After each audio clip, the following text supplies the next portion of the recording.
Olá pessoal, estudaremos o Estatuto dos Servidores Públicos de Cabo Frio, estudaremos em parte por se tratar de um conteúdo extenso, faremos exercícios ao longo dos vídeos para estar fixando o conteúdo. Tá? Então em breve estarei disponibilizando simulados contendo questões autorais para a venda. Quando eles estiverem prontos eu irei colocar os links na descrição deste vídeo. Então é muito importante, para que você acompanhe tanto o lançamento de vídeo quanto de material para venda, que você se inscreva no canal e ative o sininho, beleza? Bom, é isso. Bora começar. Vamos dar início ao nosso estudo sobre o Estatuto dos Servidores Públicos de Cabo Frio, que foi implementado pela Lei 380 de 1981, uma lei já bastante antiga, tá? É até um documento difícil de achar. Eu vou deixar o PDF da lei na íntegra no link aqui na descrição do vídeo para vocês conseguirem, acompanhar. Bom, então algumas coisas, por se tratar de uma lei já antiga, algumas questões aqui que estão aqui, elas já foram revogadas pela Lei 8.112, que implementa o Estatuto dos Servidores Públicos no âmbito da União, do Poder Executivo da União, o regime jurídico único. Então eu vou estar aqui sinalizando para vocês essas situações, ok? Vamos lá. Primeiramente, essa lei traz o que é funcionário. Funcionário é a pessoa legalmente investida em cargo público municipal permanente, de provimento efetivo ou em comissão. Bom, aqui é colocado, que funcionário é aquela pessoa que investe em cargo público, ou seja, é aquela pessoa que ela veste a camisa de um cargo público. Ela investe, ela integra um cargo público que vai ter ali funções, atribuições inerentes ao seu cargo. Ela pode fazer isso, integrar um cargo público, investir em um cargo público através de provimento efetivo. Daí ela presta um concurso público, que é o que vocês estão fazendo, se candidata para uma vaga, ela é classificada, é convocada, nomeada. Daí depois de 3 anos de efetivo exercício, cumprindo com os requisitos do estágio probatório, ela se torna estável. Então o provimento efetivo garante isso, estabilidade. Já o cargo comissionado, o provimento em comissão, ele é de livre nomeação e exoneração. Você entra por indicação, mas você pode deixar o cargo a qualquer momento, tá? Então, é um cargo que não gera estabilidade, é um provimento que não gera estabilidade, diferente do provimento efetivo. Bom, existem formas de provimento. Primeiro, o que é provimento? Provimento é o preenchimento de um cargo público, diferente de vacância, que é tornar um cargo público vago. Nós temos a nomeação, reintegração, transferência, aproveitamento e readaptação. Aqui ele coloca a transferência, que já foi revogado pela Lei 8.112, tá? Então eu não vou dar muita ênfase aqui na transferência. Bom, nomeação, como eu já falei aqui, a nomeação ela vai acontecer, é um ato de nomeação, vai sair no Diário Oficial da Prefeitura que você está tentando concurso aqui de Cabo Frio, vai sair no Diário Oficial ali a listagem daqueles que foram aprovados e que foram nomeados para preencher um cargo público. O ato de provimento, no caso da nomeação, ela vai acontecer através desse ato, dessa publicação.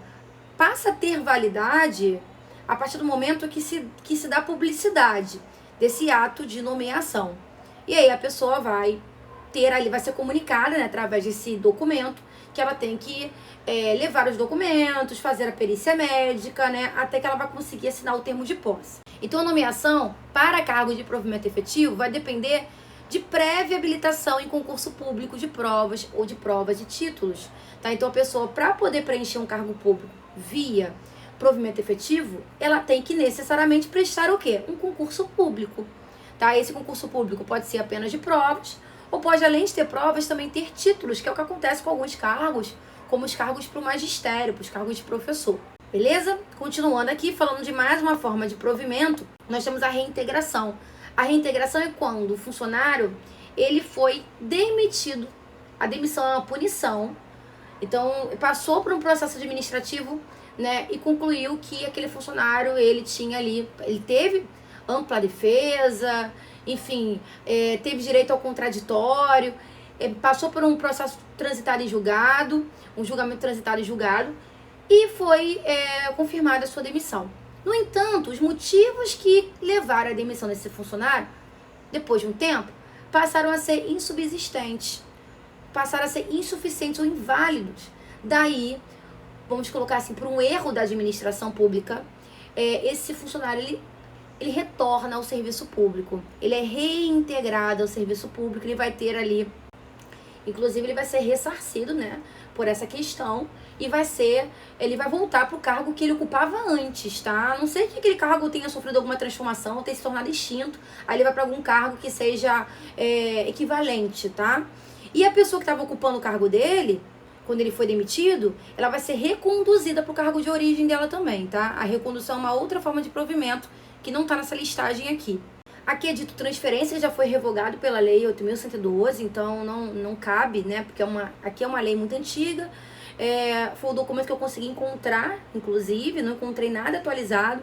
A transferência não cabe. Hoje nós temos a remoção o deslocamento do servidor no mesmo quadro ali, com ou sem mudança de sede. Ele vai mudar ou não de sede, ele é removido, ele se desloca, porque ele pediu, né? Às vezes ele se mudou, e ali ele quer ir para um outro local mais próximo à sua residência, ele solicitou isso, ou de ofício, quando a administração pública julga necessário. Nós temos o aproveitamento também. O aproveitamento é o seguinte, é a situação em que um funcionário, ele ficou em disponibilidade por um tempo. Por alguma razão ele ficou em disponibilidade. Vamos supor que o cargo dele se tornou extinto, deixou de existir, foi considerado desnecessário, deixou de existir. Mas o funcionário é um funcionário aqui efetivo, tem estabilidade. O fato do cargo dele ter se tornado extinto não faz com que ele seja demitido. Ele tenha garantia de estabilidade. Então ele tem que ser aproveitado em algum cargo com os vencimentos análogos, né, compatíveis com a sua habilitação. E aí ele é aproveitado, tá? Tem um aproveitamento desse funcionário que estava em disponibilidade. Ele não pode ficar muito tempo em disponibilidade, tá? Ele tem que ser aproveitado. E a readaptação é o caso de um funcionário que ele sofreu limitações físicas ou mentais, ou as duas coisas, que está impedindo com que ele siga executando as tarefas do seu cargo. Ele não tem mais condições. É um caso, por exemplo, de um professor que desenvolveu, síndrome do pânico, por exemplo, ou qualquer outro tipo de desordem mental, né? E ele foi readaptado e ele não está mais dando aula e está numa secretaria da escola fazendo uma função administrativa. Ele foi readaptado para uma função compatível com a limitação física ou mental que ele passou, que ele sofreu. Isso é readaptação. Bom, quais são os requisitos para a posse? Primeiro, né, o que é posse? Posse é quando aquele funcionário, quer dizer, aquele candidato que foi aprovado, foi nomeado, conseguiu e entregou toda a documentação correta, passou por essas etapas, passou pela perícia médica, foi avaliado como apto, ele vai finalmente assinar o termo de posse e vai se tornar um funcionário efetivamente daquele órgão que ele prestou concurso público, tá? Então, a posse é essa formalidade, tá? É quando ele assina o termo, ali se comprometendo a cumprir com todas as tarefas e funções do seu cargo. Quais são os requisitos para a posse, segundo essa lei? Nacionalidade brasileira ou portuguesa, desde que reconhecida na forma da legislação federal pertinente, a igualdade de direitos e obrigações civis, tá? Então, aqui ele coloca a nacionalidade brasileira ou portuguesa, não abre para outras nacionalidades, deixa bem claro que ou é brasileiro ou português. Pleno gozo dos direitos públicos, aqui direitos públicos, direitos políticos, tá? Porque por ser uma lei antiga, tem alguns termos aqui que estão um pouco defasados, vamos colocar aqui. Seriam os direitos políticos aqui, ou seja, você está ali cumprindo com o direito ao voto, o seu dever também, você está votando, você está ali cumprindo com tudo isso, fazendo uso do seu sufrágio universal, que é o pleno direito ao voto, quitação das obrigações militares para os candidatos do sexo masculino e declaração dos seus bens. Isso é normal, sempre quando você passa por um concurso público, você tem que levar uma declaração, fazer, né, uma declaração de todos os bens que você tem. A lei, inclusive, fala que tanto o termo de posse quanto as declarações de bens, elas devem ser encaminhadas dentro de 48 horas à Secretaria Municipal de Administração, tá? Então, tem esse tempo aí de 2 dias, né, para poder encaminhar essa declaração de bens e o termo de posse daquele funcionário que foi recém-possado. E quem é competente, quais são, né, as figuras que são competentes para dar posse? O prefeito, os secretários municipais e demais autoridades que lhes sejam diretamente subordinados. os secretários municipais aos ocupantes do cargo em comissão no âmbito das respectivas secretarias, inclusive aos dirigentes de autarquias a estas vinculadas. Então, o prefeito, que é o chefe do executivo, ele é uma autoridade que pode dar posse. Os secretários municipais, cada um com a sua respectiva secretaria. O secretário de educação vai dar posse para aqueles da área de educação, por exemplo. E os secretários municipais, eles podem dar posse aos ocupantes dos cargos comissionados, que são aqueles cargos de confiança para chefia, assessoramento, direção, que são de livre nomeação e exoneração, inclusive para dirigentes de autarquias. Autarquias são entidades da administração pública indireta, tá? Que prestam serviços para a administração pública, só que indiretamente, de forma descentralizada. Bom, já tinha adiantado para vocês, né? A nomeação lá vai acontecer em caráter efetivo ou em caráter comissionado. O caráter efetivo quando se tratar de cargo de classe singular ou de cargo de classe inicial, de série de classe. Quando ele fala de classe inicial, de série de classe, é quando se você entrou agora no serviço público e você tem ali um plano de cargos e salários, você vai entrar naquela classe inicial ali, número 1, vamos colocar assim. E você pode ir subindo, ascendendo, né? E ali progredindo na carreira. Isso pode acontecer tratando-se de um cargo que ele tem ali uma carreira estabelecida. Se um cargo singular, um cargo isolado, isso não vai acontecer. Você não vai ter essa mudança porque você não vai mudar de nível nunca, porque é um cargo singular. E o cargo comissionado é aquele que ele não gera estabilidade. É aquele que é preenchido, ele é de livre nomeação e exoneração. Quando se tratar de cargo que, em virtude de lei, assim deva ser provido.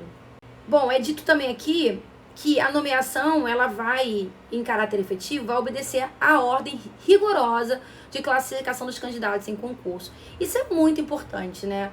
Isso gera isonomia, né? Isso gera igualdade.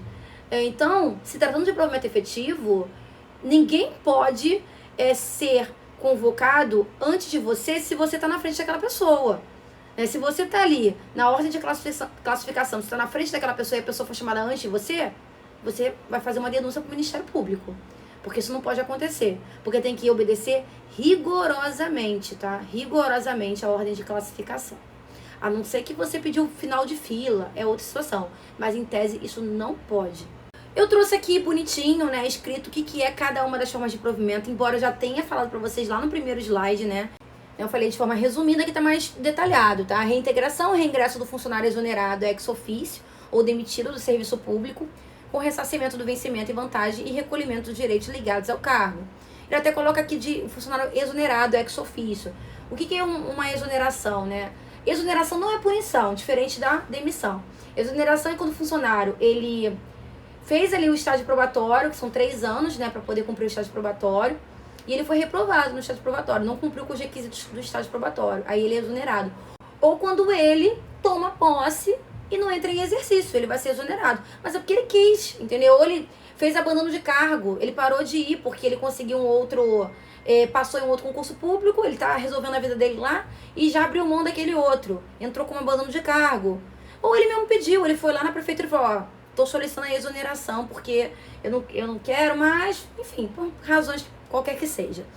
E nesse caso, ex officio, por quê? Porque ex officio é quando a administração pública foi lá e falou, ó, você está sendo exonerado. Não foi ele pedindo, a administração que falou, você está sendo exonerado. Por quê? Porque você não atendeu os requisitos do estágio probatório. Por quê? Porque você não entrou em exercício após 30 dias de você tomar posse. Nesse caso, quando o funcionário ele foi exonerado, o exemplo do estágio probatório, ele foi exonerado porque ele não cumpriu. Mas aí ele comprovou que ele cumpriu sim, que foi um erro da administração pública. Aí ele é reintegrado. Ou ele foi demitido. E foi, né, os motivos que levaram à demissão foram considerados inconsistentes, ele é reintegrado. E ele vai receber todo o ressarcimento, todos os vencimentos que ele perdeu durante esse tempo, porque foi uma decisão injusta, né? Então faz mais do que sentido. Transferência, eu falei pra vocês que eu não vou dar muita ênfase, porque já foi revogado pela Lei 8.112. Aproveitamento é quando o funcionário estava em disponibilidade, por alguma razão, e retorna. Readaptação é quando ele tem ali uma limitação física ou mental, ele é readaptado a um cargo condizente com a sua limitação. Vamos fazer uma questão. Eu adaptei, né, para Cabo Frio Em breve estarei disponibilizando, tá? Um caderno de questões do simulado contendo questões autorais, elaboradas por mim com gabarito comentado sobre essa temática, assim como sobre outros, de lei orgânica, o regimento interno. Vou fazer combos promocionais. Quando esses documentos estiverem prontos, eu colocarei os links na descrição do vídeo. Vamos lá. Conforme dispõe o Estatuto do Servidor Público do município de Cabo Frio, ao ato de investidura em cargo público dá-se o nome de letra A, exoneração, letra B, posse, letra C, exercício, letra D, remoção, letra E, reengajamento. Bom, o ato de investidura em cargo público, vestir a camisa de um cargo público, investir em cargo público, preencher cargo público. Quando você investe em cargo público, você está o quê? Você está tomando posse, assinando um termo de posse, lembra? A partir do momento que você assina um termo de posse, você está investindo em cargo público. Aí você tem que entrar em exercício, tá? Senão você vai ser exonerado se você não entrar no tempo que tem que entrar. Bom, nós falamos de provimento, agora nós vamos falar de vacância. Vacância é deixar um cargo vago. Ou seja, deixar um cargo vazio. Ela vai acontecer, nós temos a exoneração ou a dispensa, tá? A exoneração ela vai acontecer a pedido ou ex officio, eu já tinha adiantado para vocês. A pedido, né, quando o próprio servidor, ele deseja sair daquele cargo, passou em outro concurso público, ou sei, por qualquer outra razão, tá? Então ele pede isso. O ex officio não, o ex officio é uma decisão da administração pública. Então, a exoneração ou dispensa ex officio ocorrerá em algumas hipóteses. De exercício de cargo em comissão ou função gratificada, salvo se, a pedido, aceito pela administração. É aquilo que eu falei, o cargo comissionado é um cargo de livre nomeação e exoneração. Então, se a administração pública julgou que aquele servidor, ele não tá mais apto para ser um chefe, um diretor, prestar uma função de confiança, ela vai exonerar ele a qualquer momento. Ela vai lançar ali um ato, vai dar publicidade no diário oficial da prefeitura e vai dizer, ó, fulano de tal está exonerado da função comissionada XYZ. Tá? Isso pode acontecer a qualquer momento. A mesma coisa, a função gratificada, uma função gratificada, ele recebe um pouco mais para poder fazer uma função ali de chefia. Ele não chega a preencher um cargo. Ele faz a função dele de servidor e ainda ganha uma função adicional por ele estar fazendo ali, cumprindo uma função de maior responsabilidade. Aí se a administração julgar que ele não está mais apto para isso, por qualquer outra razão, ela vai lá e pode exonerar ele. Ah, mas ele já é servidor. Beleza, ele não vai perder o cargo dele não, ele só vai perder a função gratificada, mas ele vai continuar sendo servidor e prestando o serviço dele. Ah, ele está no cargo de comissão, mas antes dele ser comissionado, ele já era servidor efetivo.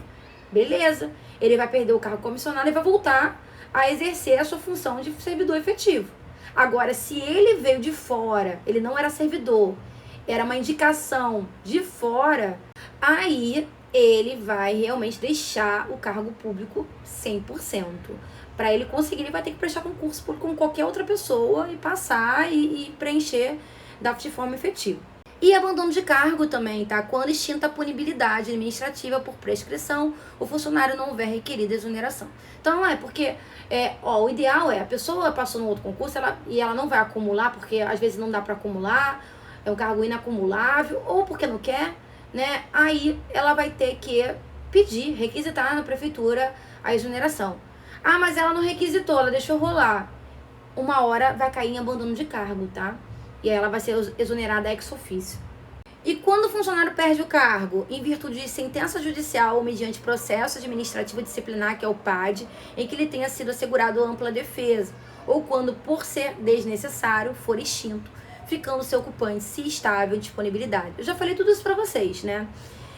Aquele funcionário que ele cometeu uma infração, cometeu um crime, né, administrativo, ou até não só administrativo, mas não só funcional, mas outras situações além disso, ele vai ser aberto um PAD contra ele, um processo administrativo disciplinar, vai ter toda uma avaliação, todo um trâmite para poder averiguar se de fato esse funcionário cometeu aquele crime. Esse funcionário vai ter direito à defesa, e aí passou por uma sentença judicial transitada em julgado, não tem mais instância nenhuma, aí ele é demitido. Mas uma situação é quando o cargo dele se torna desnecessário, não tem mais por que existir, foi considerado desnecessário, se tornou extinto. E o que acontece com esse funcionário? Ele vai embora também? Não. Ele fica em disponibilidade e vai ter que ser aproveitado em outro cargo, caso ele seja um funcionário estável. O que é remoção? É o deslocamento do funcionário de sua lotação. Já tinha falado para vocês da remoção também. E cabe ao secretário municipal da administração expedir os atos de remoção após audiência dos titulares dos órgãos interessados. Então, quem vai emitir o ato de remoção vai ser o secretário, para o funcionário da sua secretaria. Só mais uma coisa, para quem não sabe, às vezes também tem a situação de remoção por permuta. É quando a pessoa está numa unidade escolar. Os exemplos que eu dou são mais voltados para a educação, porque eu sou professora, né? A pessoa está numa unidade escolar, mas que é próxima da sua residência. E você está numa unidade escolar que é próxima da residência daquela pessoa. Ela tem o que você gostaria e você tem o que ela gostaria. O que vocês fazem? Vocês trocam. Aí vocês solicitam a remoção por permuta. E aí vai ser a pedido de ambos os interessados. E mais uma coisa importante também. Eu falei pra vocês que quando toma posse, não pode demorar muito para entrar em exercício não. Tá? Tomou posse, você tem ali 30 dias para entrar em exercício. Ou seja, para começar a colocar a mão na massa e trabalhar efetivamente, tá? E esse tempo conta a partir da publicação do ato de nomeação em caráter efetivo. Tá? Esse tempo a partir do momento do ato de nomeação, ou da reintegração, transferência ou aproveitamento, né? Então, ele vai ser reintegrado. A partir do momento que foi dado ali a solicitação, saiu em diário oficial, ele tem 30 dias para entrar em exercício. E da publicação do ato de provimento em função gratificada. Mesma coisa, ele vai ter uma função gratificada, uma função de confiança. Foi lançado isso no diário oficial, a partir daquele dia que foi lançado, ele tem 30 dias para poder assumir essa função gratificada. Bom, o funcionário ele poderá ser afastado do exercício de seu cargo por algumas situações, tá? Enquanto durar o mandato legislativo, executivo, federal ou estadual. É um funcionário que ele se candidatou a um cargo eletivo, né? Exemplo, para ser um vereador, e ele foi eleito. Então, enquanto durar o mandato dele, ele vai ficar afastado do cargo dele ali, né? Enquanto ele estiver ali exercendo a sua função de vereador. Enquanto durar um mandato de prefeito ou vice, o prefeito, hoje ele está prefeito, mas ele, antes de tudo, ele é um funcionário público. Ele fica afastado da sua função pública enquanto da administração, né, pública, e fica ali 100% cumprindo o seu mandato de prefeito ou vice. Enquanto durar o mandato de vereador e durante o lapso de tempo que mediar entre o registro da candidatura eleitoral e o dia seguinte ao da eleição. Durante esse tempo que ele se candidata e até o dia seguinte da eleição, ele fica afastado, tá? Eu já tinha falado também, né, que ele tem 30 dias, os funcionários têm 30 dias, tomou posse, você tem 30 dias para entrar em exercício, não esqueçam disso, tomou posse, 30 dias. A partir da publicação do ato de nomeação, né, vai contar a partir do dia que você teve ali o seu ato de nomeação, da publicação da reintegração, transferência não existe mais, né, ou aproveitamento, se tratando desses casos de preenchimento, e da publicação do ato de função gratificada. A transferência, promoção e readaptação por motivo de saúde não interrompem o exercício, que é contado na nova classe a partir da validade do ato. O que ele quer dizer aqui? Você foi promovido, você ascendeu ali na sua carreira, tá? Você foi readaptado, né? Você foi ali para uma função que está mais adequada à sua situação, por razão de saúde, por motivo de saúde. Essas situações não interrompem o exercício, tá? Então, ainda que para você ser promovido, gera um lapso ali, gera um intervalo até você, de fato, começar a trabalhar na sua nova função, vamos colocar assim, aquele lapso, ele é contado como de efetivo exercício. E o que é considerado como de efetivo exercício? Ou seja, você não está ali trabalhando, mas é como se você tivesse. Quando você está de férias, quando você se casa, ou você está ali passando por um luto, perdeu algum familiar, isso num tempo de até 8 dias. Aqui ele coloca estágio experimental, para você ver como é que isso aqui é antigo. É estágio probatório, tá? Então aqui, o fato de você estar em estágio probatório, mas eu ainda estou em estágio probatório. Será que isso não vai ser computado para fins de aposentadoria? Claro que vai, você está trabalhando. Agora, se você for aprovado ou não, aí é outra história. Mas eu fui aprovado no estágio probatório. Aqueles 3 anos vão ser contabilizados? Com certeza. Agora, se você não for, você vai ser exonerado, né? Aí não tem nem sentido contabilizar nada. Licença para repouso à gestante. também é considerado como efetivo exercício. Acidente em serviço ou doença profissional, também é efetivo exercício, é como se estivesse ali trabalhando. Recolhimento à prisão, se é absolvido afinal. Então, o funcionário público ele foi preso, mas foi inocentado no final das contas. Então, esse tempo que ele foi preso se considera assim como de efetivo exercício. Ele foi convocado para o serviço militar ou encargo da Segurança Nacional para poder compor o júri ou outro serviço obrigatório por lei, como por exemplo ser mesário. Isso é considerado como de efetivo exercício. O que é estabilidade? Estabilidade, também estou falando a todo momento sobre estabilidade. Quando vocês pensarem em estabilidade, tem que pensar em provimento efetivo. Estabilidade é quando o funcionário, para ele ser demitido é muito difícil, mas muito difícil.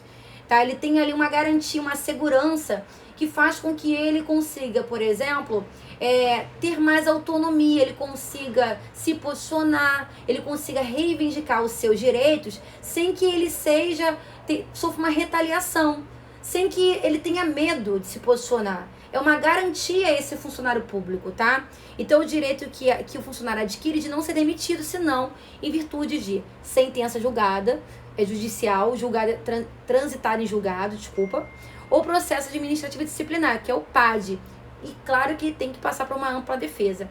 É muito difícil um funcionário público ser demitido, a não ser que ele fez algo muito grave, tá? E será assegurado a ele uma ampla defesa.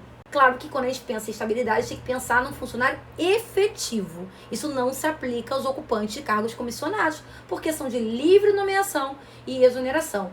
Entra a qualquer momento, mas sai a qualquer momento. Não gera estabilidade. A estabilidade será adquirida pelo funcionário quando nomeado em caráter efetivo, depois de aprovado no estágio probatório. Tá provisório aqui, foi um erro de digitação. Depois de aprovado no estágio probatório. E qual é o tempo de estágio probatório? São 3 anos de efetivo exercício, segundo a Constituição Federal. Antigamente eram 2, tá? E aí teve uma mudança e prevalece a Constituição Federal. Bom, o funcionário gozará obrigatoriamente de 30 dias consecutivos de férias remunerados por ano civil, de acordo com a escala que a sua chefia imediata vai fazer. É proibida a acumulação de férias, salvo imperiosa necessidade de serviço, não podendo a acumulação, nesse caso, abranger mais de 2 períodos, tá? Então, não pode ficar acumulando férias. Não pode passar de 2 períodos.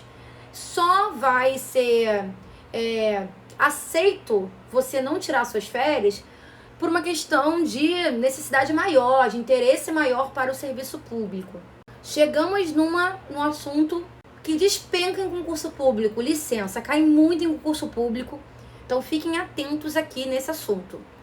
Bom, existem várias licenças, como a licença para tratamento de saúde, de repouso à gestante, para serviço militar, para desempenho de mandato legislativo ou executivo e a licença prêmio. Aqui nessa observação é dito que, salvo os casos previstos no inciso 3º e 4º do artigo anterior, o funcionário não poderá permanecer em licença por prazo superior a 24 meses, por prazo superior a 2 anos. Que licenças são essas, a 3 e 4? É a licença para serviço militar e a licença para desempenho de mandato legislativo ou executivo.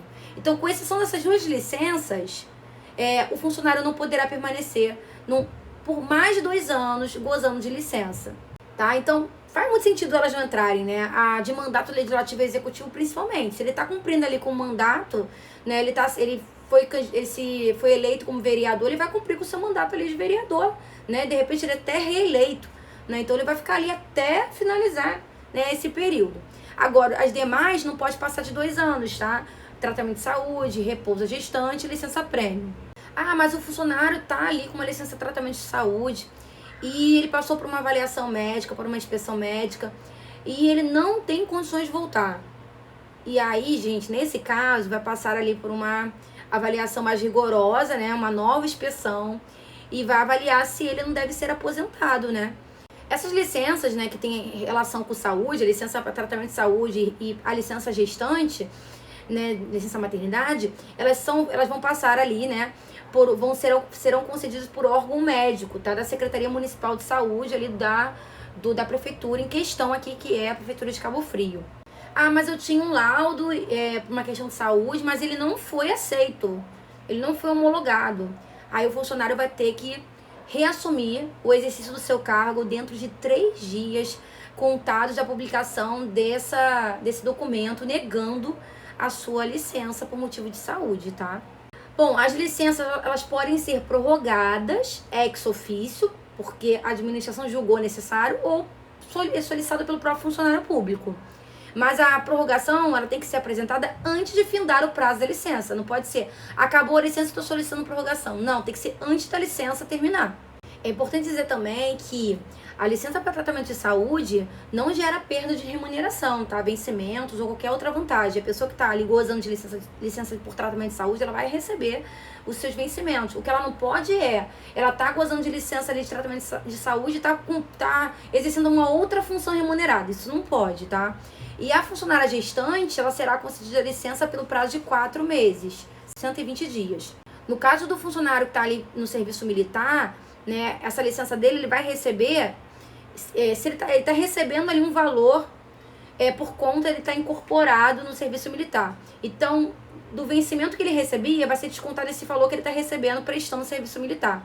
No caso do funcionário que está ali cumprindo o mandato legislativo ou executivo, ele vai poder optar por qual remuneração ele deseja, por qual vencimento e vantagem ele deseja, tá? Então é facultado ele optar pela percepção do vencimento e vantagem do seu cargo efetivo, evidentemente que ele vai optar por aquela que for maior, né?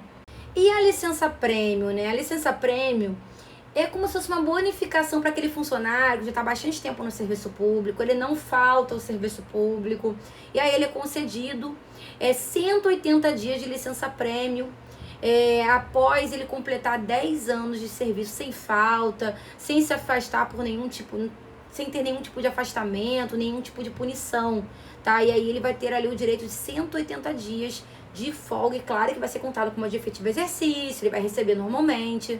Vamos fazer uma questão formulada pela própria Banquiban, uma questão que foi adaptada para Cabo Frio, tá? Lembrando que em breve estarei disponibilizando os cadernos de questões para venda, tá? Fiquem ligados aqui no canal.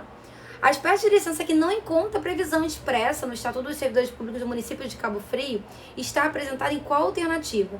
Letra A, para viagem de objetivos culturais, para serviço militar na forma da legislação específica, para desempenho de mandato legislativo ou executivo ou para tratamento de saúde. Nós acabamos de ver isso, né? Não vimos nenhum tipo de licença para viagem de objetivos culturais, certo? Então, a letra A não corresponde a um tipo de licença que está aqui, que está no estatuto, prevista no Estatuto dos Servidores de Cabo Frio. Logo, a letra A é a nossa resposta. Fala pessoal, espero que esse vídeo tenha contribuído para os seus estudos. Se você gostou, não deixe de deixar um like, também um comentário. Aproveita que está por aqui, explorar outros conteúdos do canal que podem estar reforçando nos seus estudos. Bom, é isso, bons estudos e eu vejo vocês nos próximos vídeos.